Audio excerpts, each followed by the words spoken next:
Welcome to the Positively Joyful Productivity Show, where joy isn't a reward for productivity, it's the secret ingredient.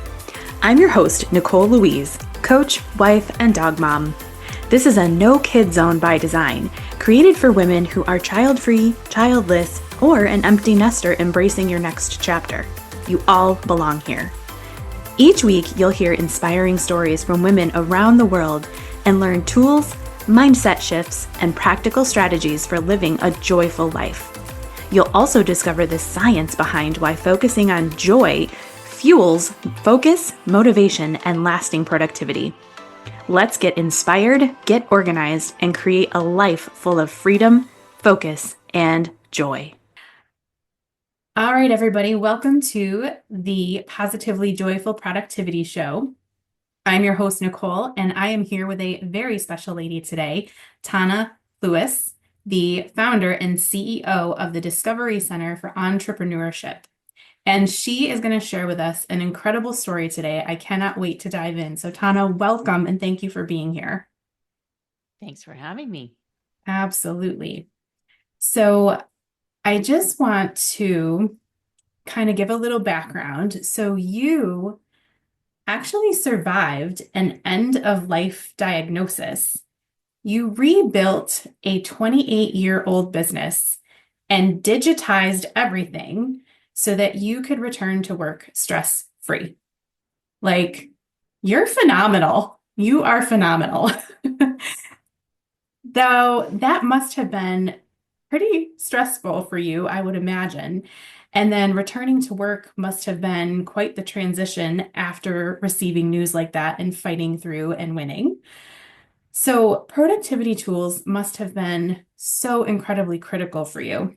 So, I'd love for you to tell us your story, walk us through that experience, and what was that like for you? Okay. Well, it was something. Like I have to say I sort of measure my life before that event and after that event. And everything changed in one moment. So I have been in business for many, many years and I've helped create all kinds of systems and structures and processes. um and even industry transformations as part of my work. But you know what? I was the shoemaker with no shoes. I helped other people get their businesses systemized and scalable so it can run with or without you. Like, sounds like a great tagline, right? Oh, absolutely.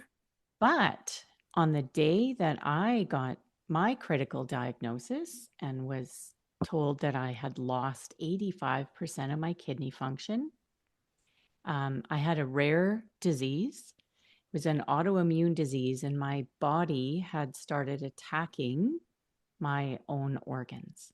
Mm. And in my case, your kidneys are the most vascular organ in the body.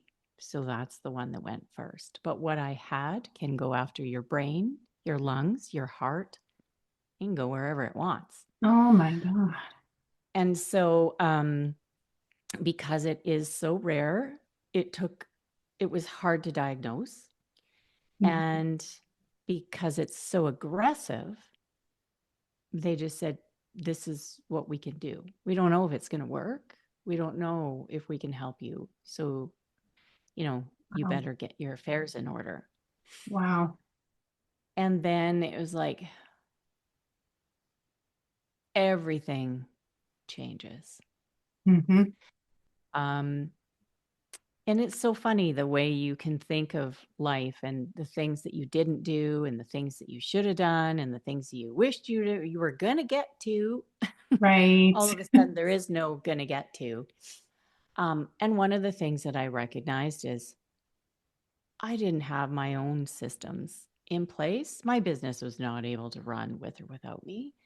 And I'd put so much care and attention into building it over the years. Hmm. And all of a sudden, it's like, and I can't work. I can't make it work. I can't do the work. Yeah. So um, that was that was a real epiphany. And the other thing too is no matter how much effort, if you don't have systems, you put effort in. And I had put in a lot of effort. Hmm. Um, but when you get a critical diagnosis, I'd been someone who was always reliable. If I said I was going to do something, I'm going to get it done. Right. I'm no longer reliable. So you Hmm. take part of my identity away now, too. Yeah. It's like, I'm not reliable. I can't be counted on to do anything, including like make dinner, let alone run a business. Right. So that was a key turning point.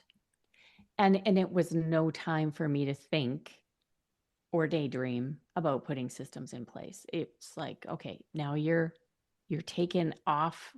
If it's a game of Monopoly, you just like got your pieces were taken off the board. You're not playing anymore. You're benched. Right. Um, Ugh.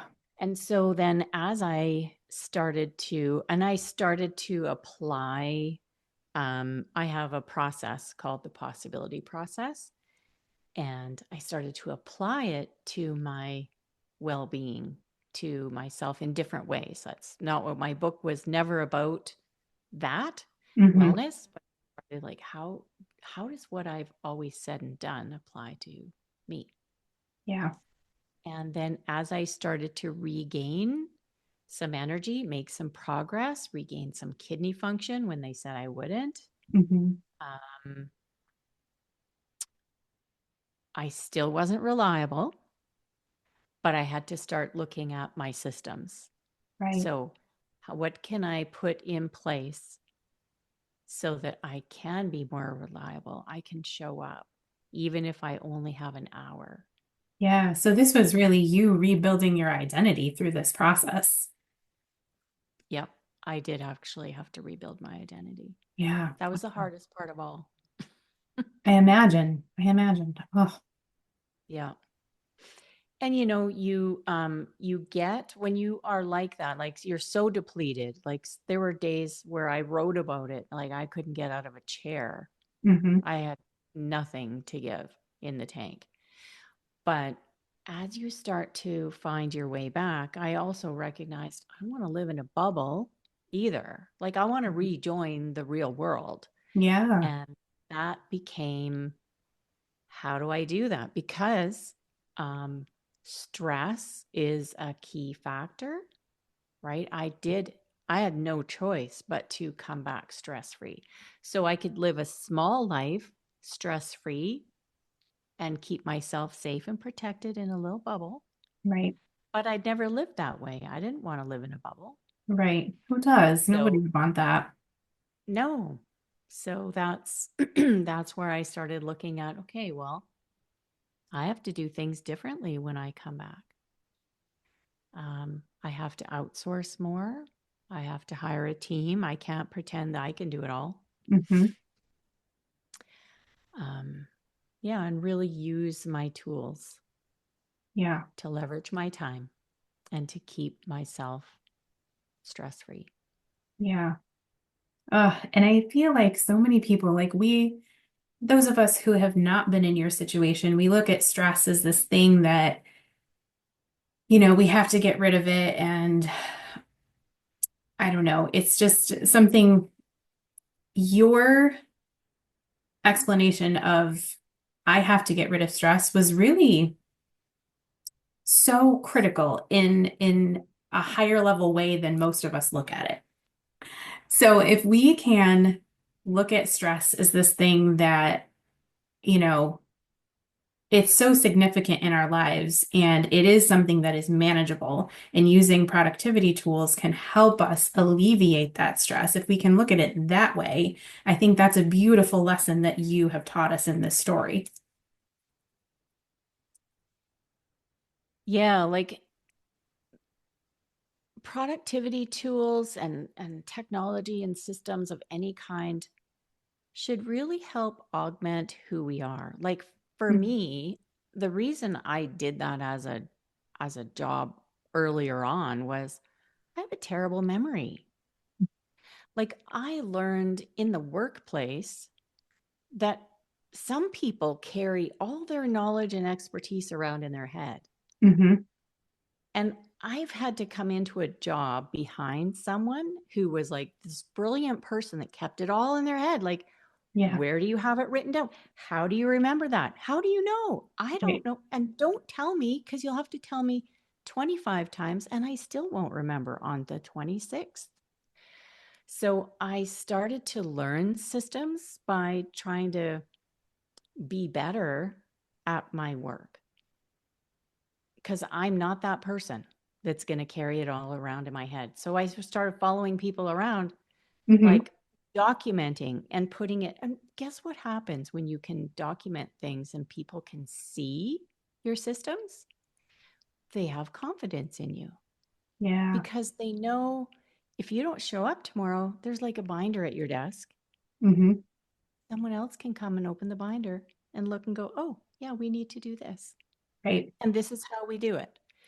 So, that's kind of how my career progressed, Mm-hmm. through systems. But I didn't know that. I was just doing what I needed to do to Right. be good at my job, right? Yeah, of course. But it did become an inquiry of, well, how do we remember more things? How do we execute efficiently? How do we get things done? Mm-hmm. There's a great book called, I was going to say Donald Sutherland, but he's the actor. Yes. Uh, Jeff Sutherland. No. Anyway, Sutherland, and it's how to do twice the work in half the time. Mm, Great title, right? How yes. to do twice the work in half the time. Um, I love that book, but that was sort of my question I asked myself every day when I had diminished health capacity. How can I do twice the work in half the time? Right. And every day, ask again, keep asking. Ask Mm-hmm. good questions, you get the answers, right? Right. So, mhm. Yeah. Oh, such an incredible story, like I said. And so I want to jump to you are a self-proclaimed organization nerd. And so you've mentioned how you kind of put these systems in place for yourself and it's kind of evolved over time. And so have you always been good at organizing, or is this something that you learned through this process? I think that's a really good question and one that I hadn't really thought of before. But there are people that are just like organized, Mm-hmm. and then there's sort of my way of coming at it was, how can I keep my head clear? Like, to me, I'm not exactly that my house is organized, my stuff's organized, even my paper clips are organized. Really. I mean, when they used to be. When I was sick, one of the things I had, some people were helping me like pack up my house. We were moving, Mm-hmm. and I remember this lovely woman came to help me. So many people came to help. Mm-hmm. And I had all of my paper clips, you were even organized by Yep. size. Like, everything in my life was organized. Mm-hmm. And then they were like, well, you're downsizing. You don't need all this. And I remember she dumped all my paper clips into one little jar. Oh my God. And my inner OCD person went, oh, like, how could you do that? But she was right. Did Yeah. I need them that way? No. Right. And did I need that many? No. I ended up donating like stacks of archive boxes of office supplies and materials to our local hospice, Mm-hmm. because I had so much. Yeah. So, but it's just sort of, that's where I had come from. But really, for me, being organized is about being efficient with my time Yes. and keeping my headspace clear, Yeah. because more so than just organization for the sake of being organized. Right. If I'm not organized between my ears, Mm-hmm. you'll see it on my desk, Yes. right? And so for me, organization is like a visible, tangible way to look around and go, how am I doing? Yeah. Oh, I'm doing actually pretty good. Looks Yeah. pretty good. I'm good. But you know what? If I get into and stress happens, so when you feel good that way, Hmm.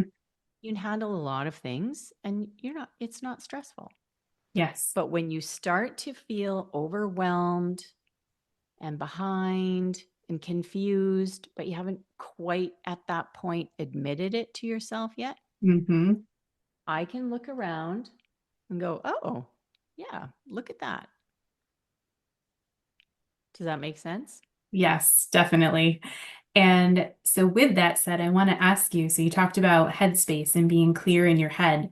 So, can you share for someone listening who might not grasp what that means? What does that mean to you to have a clear headspace? Well, I'll give you an example. So last week, I was procrastinating on something really important to my business. I have a launch in May, and I was doing anything and everything but taking the actions that I know I need to take Yep. to have a successful launch. Um, so that would be to me like that looking up, look around, right? How am I doing? Well, if I'm doing anything but what I need to be doing, I'm not okay. Yeah. And for me, the first step is just admitting where I'm at. So, in a physical clutter way, in that case, my desk wasn't cluttered, um, but my head was cluttered. Hadn't spilled onto my desktop yet, but it was. And so I just Mhm. sat down and I wrote to someone. Um, She's actually an executive coach that I've had in the past. And I just sort of confessed this is what I'm doing. I am avoiding, I'm procrastinating, I'm doing all these things. And as soon as I wrote it, it was like, oh, that felt better. Yeah. Now I can get to work on what I need to be working on. So that organization is, yeah, like time is our most valuable resource that we have. Hmm. And if we're not utilizing it for what it is, our most valuable resource, Yes. then we will get stressed because our entire body and our system is going to be screaming like something's off, something's off. It's like you've got Yes. alarm bells going. That's where stress starts, right? Something's Hmm. off, something's off. Yes. Even if it's in a relationship with someone and we've got maybe a difficult experience or a difficult situation at work, it's like, oh, I don't I don't want to address it. I don't want to talk about it. I don't want to initiate that difficult conversation. Hmm. That avoidance, you can't avoid it because your um, parasympathetic and sympathetic nervous systems are like they're on. Like Yeah. that's the thing. If you have 100% kidney function or you're really healthy, which is fantastic, it's easy to not realize the physical toll that prolonged exposure to stress is having on your well-being. Hmm. When your tank is empty, you there's no way you can deny it Yeah. because it means you can't get out of a chair, Right. right? But it's so important to everyone, whether your tank is full or half full or, towards E. Yeah. Um, we all need to live the best life that we can. Yeah. Absolutely. And so to go back a little bit to my question of, what is headspace? So it sounds like focus would be a good way to describe that. Being Yes, focused and not avoiding, not procrastinating. a focused, strategic use of your time. Yeah. What is your life in service of? What do you want? Because think about how much time and energy we spend thinking about what we don't want, Mm-hmm. but it doesn't get us anywhere, Absolutely. right? So, Absolutely. what do you want? And what action, what's one small step you can take to move towards what you really want? Right. Yeah. That makes Mhm. so much sense. And I actually say a lot of the same things. And so being focused and intentional and taking action, taking that one step and achieving those small successes ultimately leads us toward healthy, wonderful, beautiful, joyful life that we all want and deserve. So, I love that. Thank you so much for sharing that. So, I want to ask another question. So, research actually has shown that working in an organized space actually increases productivity by 15%. So I imagine you're going to agree with that, but do you? And can you speak a little bit to that? You know what? I see that. I look at that 15%, and so I haven't looked at the research that you're referring to, Hmm. but in my experience, I would say it's even higher than 15%. Like Yeah. if it's only 15%, I'd be surprised. Yeah. But yes, easily. And that's just like an organized physical space. Hmm. But you think about, again, when I mentioned headspace, having a clear headspace, Yeah. um, I'll give you an example. I don't, it just comes to mind for whatever reason. I had a client a number of years ago, was a very unique manufacturer. They made very complex pieces of equipment in the mining industry that would be shipped overseas. And some of these things are as like bigger than a house. Oh, And wow. they're made in a manufacturing plant here in components. They're shipped overseas and assembled to have this massive infrastructure. Like it was just Yeah. amazing that you can even have the forethought to do that. Hmm. Um, and they'd been in business for many, many years. And all of the jobs that had gone bad were stored in the outside storage area. Okay. And it's like, okay. So I remember going through there, and I think the signage on the building was faded out. You could hardly read it, right? Because they've Yeah. been in business for decades. Yeah. So you imagine coming to work and you're building and it's all faded out. What does that tell your subconscious mind? Like it speaks volumes, it says Hmm. nothing. Hmm. Then you go and you drive into this pitted pothole parking area that was never even paved. So, Hmm. what does that tell your unconscious mind when you're going to work? But Yes. you're building this incredible stuff.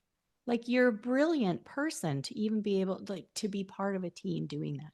Right. Now you walk around the corner, you haven't even gotten the building yet, and every mistake you ever made is staring you in the face in the back Hmm. storage area.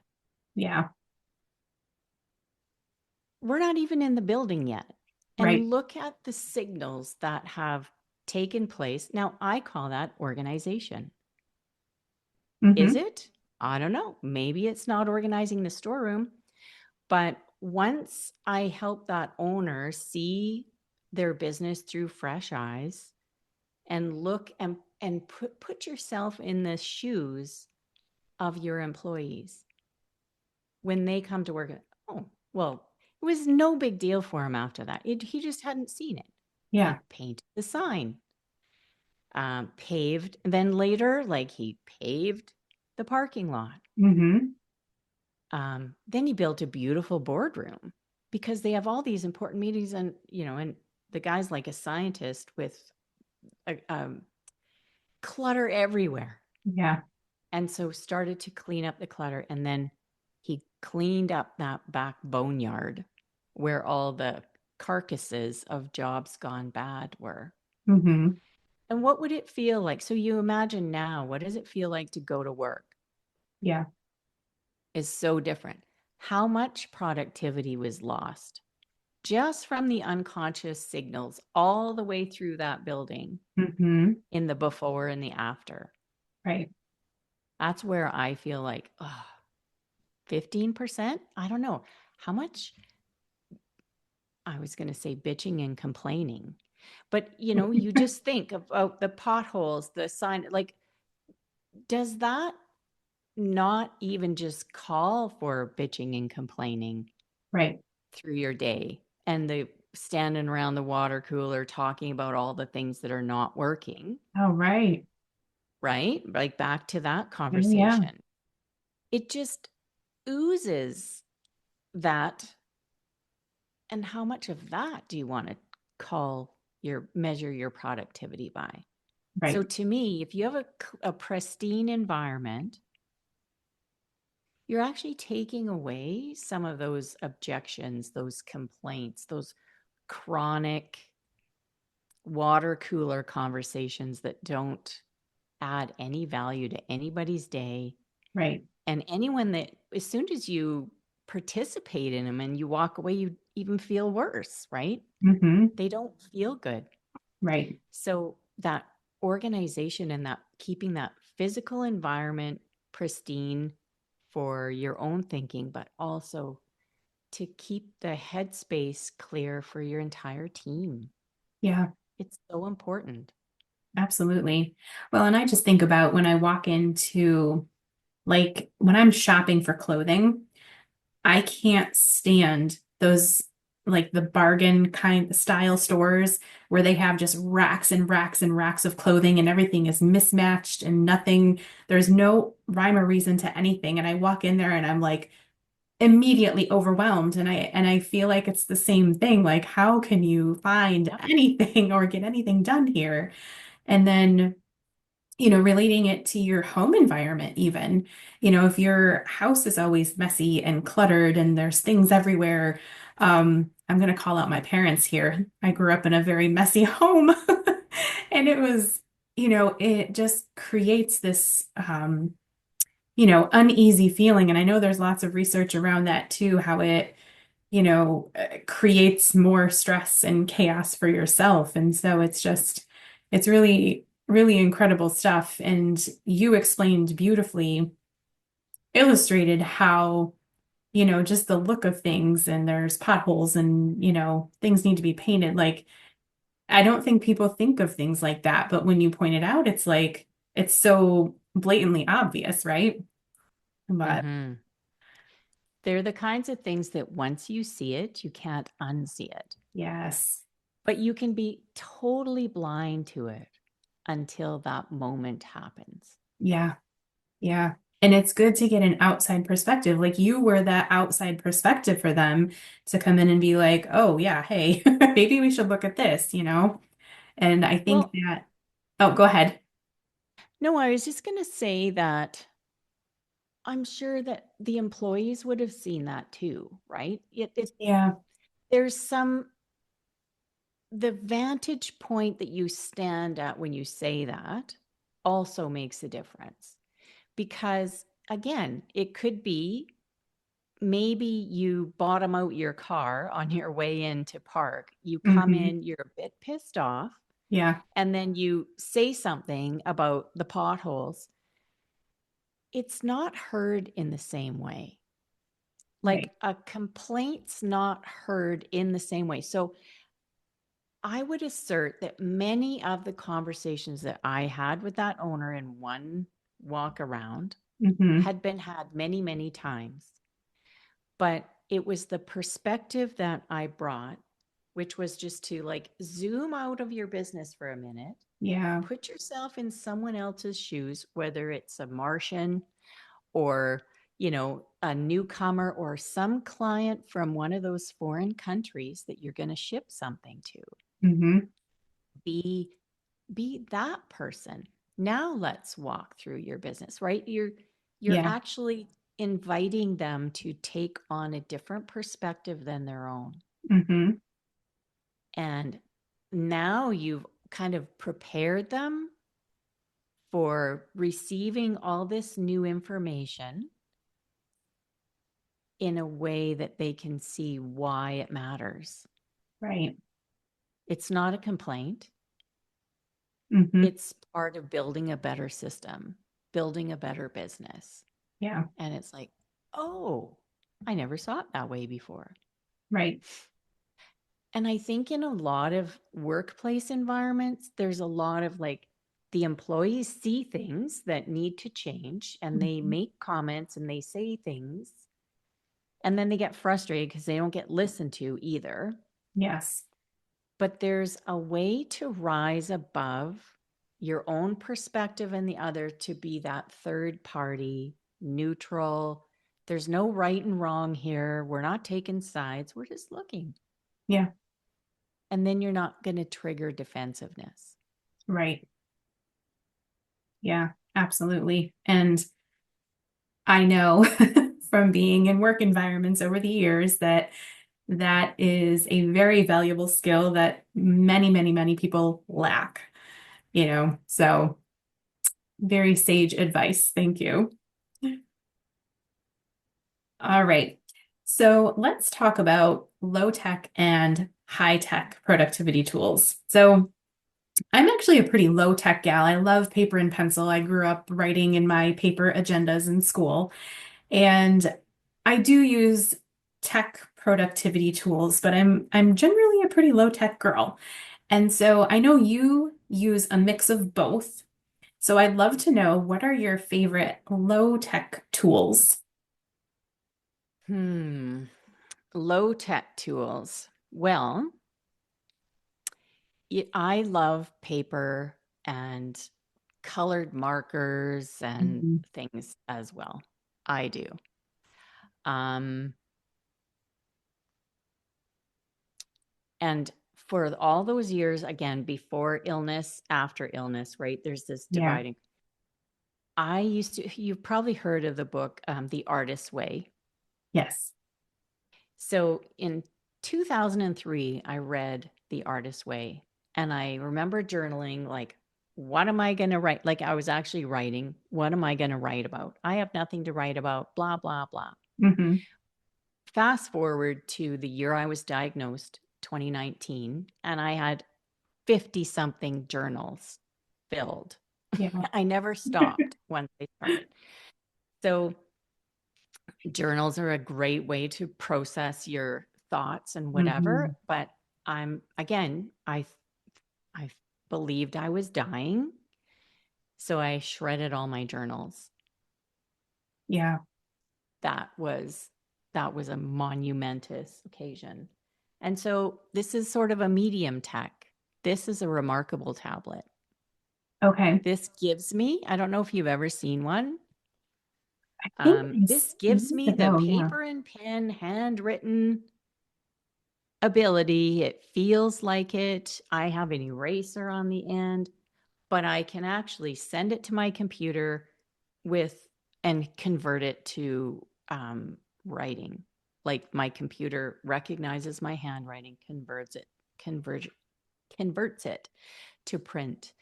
And I love that thing Okay. It's because called it allows Remarkable. me, this one's a Remarkable 2 Okay. tablet, paper tablet, it's called. And I can put PDF versions of books in there and I can write all over. So I use that all the time Mm. um, to just jumpstart my thinking, Hmm. right? If I'm in that place where I would normally just want to scribble on paper, I just put it in there because then if something great comes of it, I can convert it to digital and keep going, like keep Yeah. building. Yep. So that would be sort of a medium tech, and Yeah. because it is a tech tool, but it plays off of all that I loved most about analog. Yes. Yes. I use a similar tool. It's called Rocketbook. It's the same idea, but you can upload it to your Google Drive. And I know there's other places you can upload it. I use Google Drive.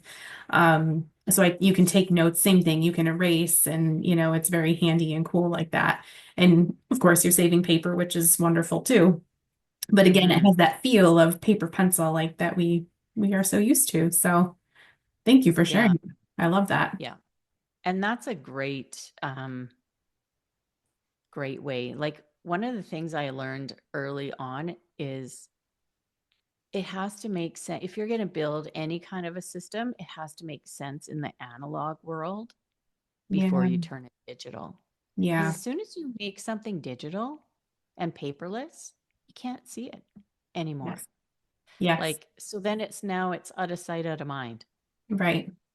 And I Like, think you hit the nail on the head for me. I think that's my biggest struggle with going digital is that, okay, so my desk is clean, but I can't see anything, right? Like I love calendars and post-it notes and things. So yeah, I agree with you. It has to make sense. There has to be an easy way to access the material.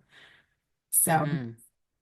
for And sure. over time, you can create more and more and more and more Yeah. material until, and if it's all digital, it's like, well, where is it? I think we created one of these, did we? And we're back to your 15% productivity, or like, did we? Didn't we? Right.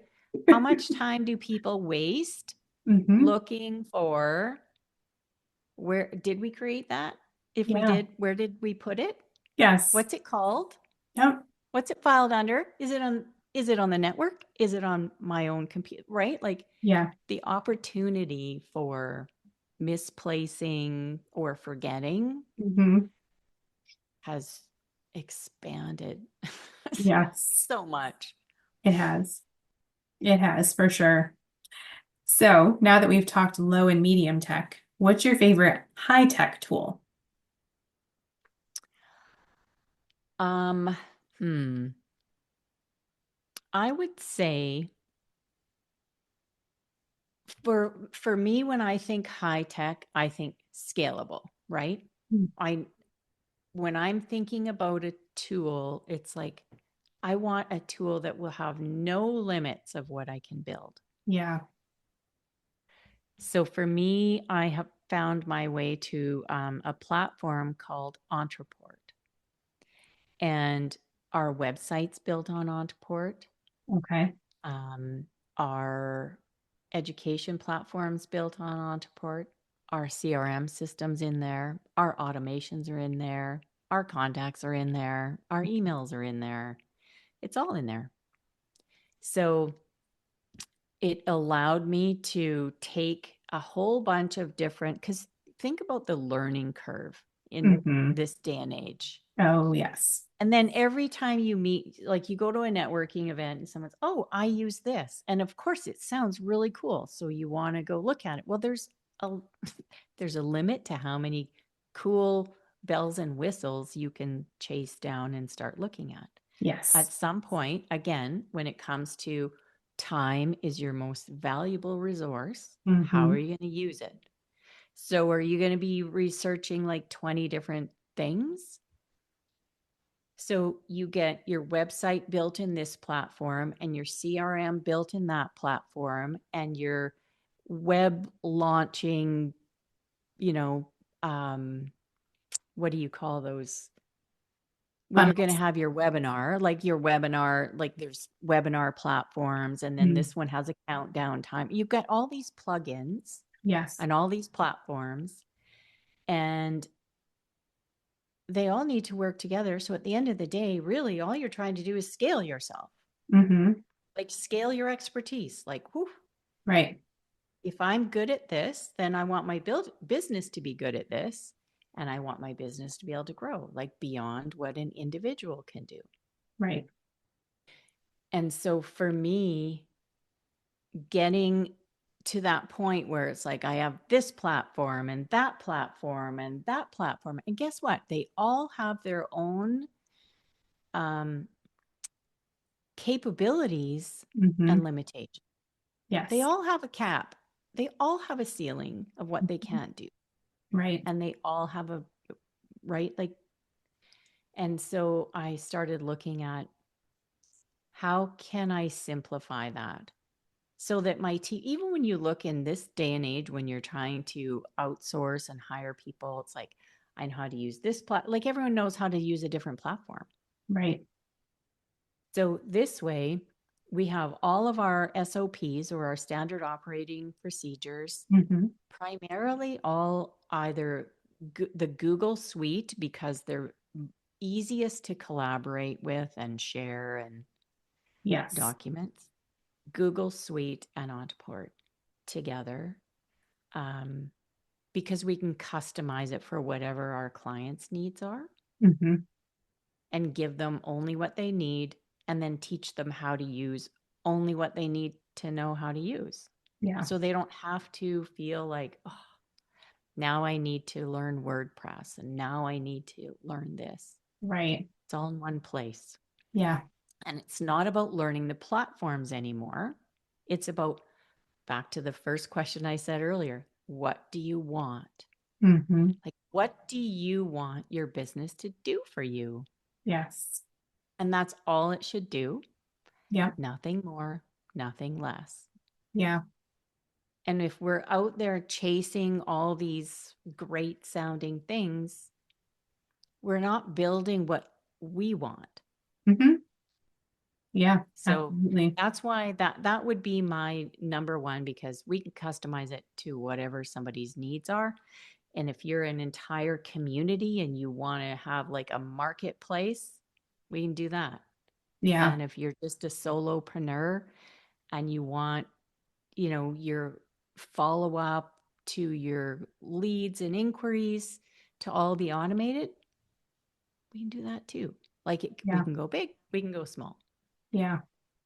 Such great So advice. And I think so for my listeners who are not entrepreneurs or, looking for all the web things that we look for as entrepreneurs, your advice about think about what you actually need and then think about the tool that's going to give you all of those things or pretty close to it.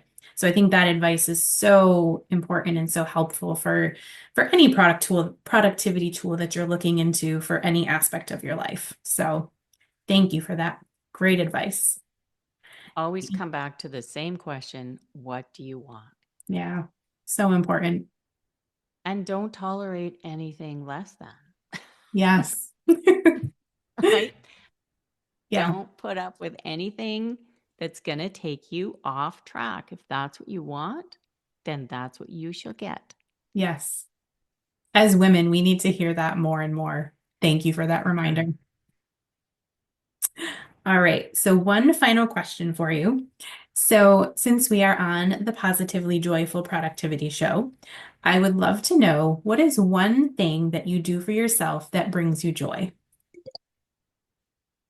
Well, you know what? This will be under the low tech category. Oh, perfect. I love And it.